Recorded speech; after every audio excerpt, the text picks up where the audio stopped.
রিয়া ছাড়ো, কি করছো এসব? তারপর রিয়ার কাছ থেকে নিজেকে কোনোভাবে ছাড়িয়ে আমি বাইরে যেতে যাব, এমন সময় ও আমাকে পিছন থেকে জড়িয়ে ধরে। এই আমার কাছে আসো না, আমাকে ভালোবাসো না। আফাগো, আমারে ছাইড়া দেন। আমি বিলাই চিমটি চুলকানি সহ্য করতে পারবো না। তারপর ও আমাকে ওর নিচে ফেলে আমার উপর বসে ওর পরনের জামা টেনে ছিঁড়ে ফেলতে লাগলো। আমি আর ঠিক থাকতে পারলাম না, ওকে ধাক্কা দিয়ে ফেলে দিয়ে দিলাম খেইচ্ছা চাদর। দৌড়াতে দৌড়াতে এক মেয়ের সাথে ধাক্কা, চিৎ পটাং। সরি সরি আপু।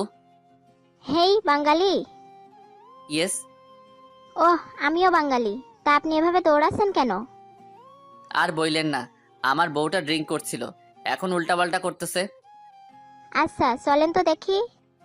তারপর ওনাকে নিয়ে রুমে এসে দেখি রিয়া ঘুমিয়ে পড়েছে। আরে উনি তো ঘুমিয়ে পড়েছে।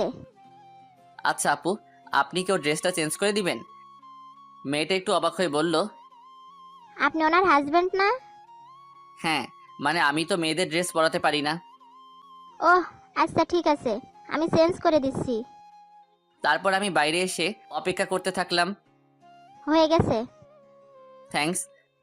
আরে এতে থ্যাঙ্কস দেওয়ার কি আছে? আমরা এই সামনের রুমটাতে উঠেছি। ভাবিকে কালকে আমাদের সাথে পরিচয় করিয়ে দেবেন, অনেক খুশি হব। অবশ্যই। তারপর আমি রুমে গিয়ে নিচে বিছানা করে ঘুমিয়ে পড়লাম। সকালে ঘুম ভেঙে দেখি রিয়া এখনো ঘুমাচ্ছে।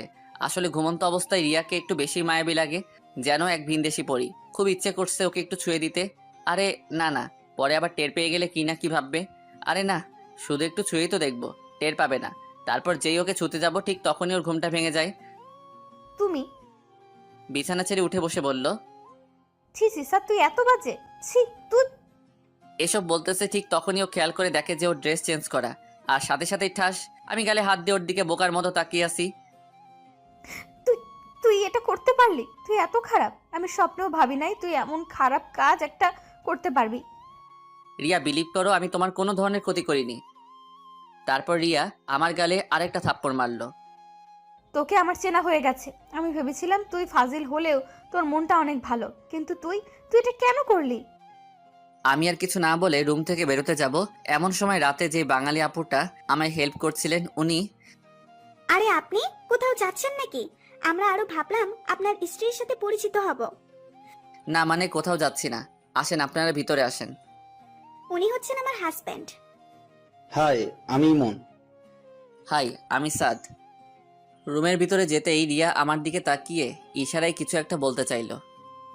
রিয়া, ওনারা আমাদের সামনের রুমটাতেই উঠেছে, আর ওনারাও বাঙালি। রিয়া মুখে একটু হাসি ফুটিয়ে বলল। আপনারা বসুন না।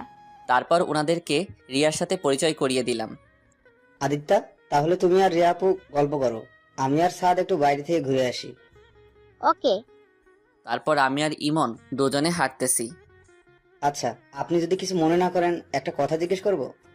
আরে এতে কিছু মনে করার কি আছে বলেন। না মানে, আপনারা রিয়া আপুর মধ্যে কি কিছু হয়েছে? আরে না না, তেমন কিছু না। ও।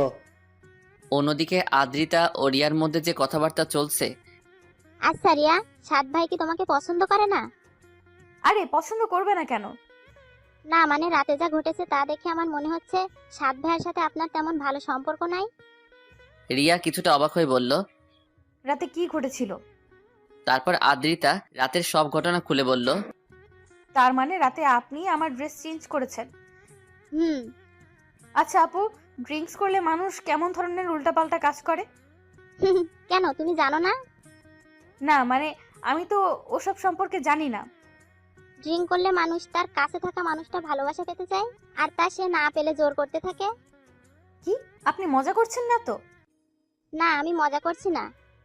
তার মানে আমিও সাদকে রাতে এসবের জন্য জোর করেছি, কিন্তু ও আমার সাথে এসব করে নাই, আর আমি কি না আবার ওকে সকালে। না না, আমি এটা কি করলাম? এমন সময় আদ্রিতা বলে ওঠে। রিয়া কি ভাবছো? না কিছু না। তারপর আমি আর ইমন হোটেলে ফিরলাম। তা আপনাদের গল্প করা শেষ হয়েছে? হুম। রিয়া বাই। আর বিকেলে কিন্তু আমরা সবাই একসাথে ঘুরতে যাব, কেমন? ওকে। তারপর ওরা চলে গেল। চলো খাবে। রিয়া কিছুক্ষণ চুপ থেকে বলল। সরি। পরের পর্ব পাওয়ার জন্য চ্যানেলটি সাবস্ক্রাইব করে রাখুন।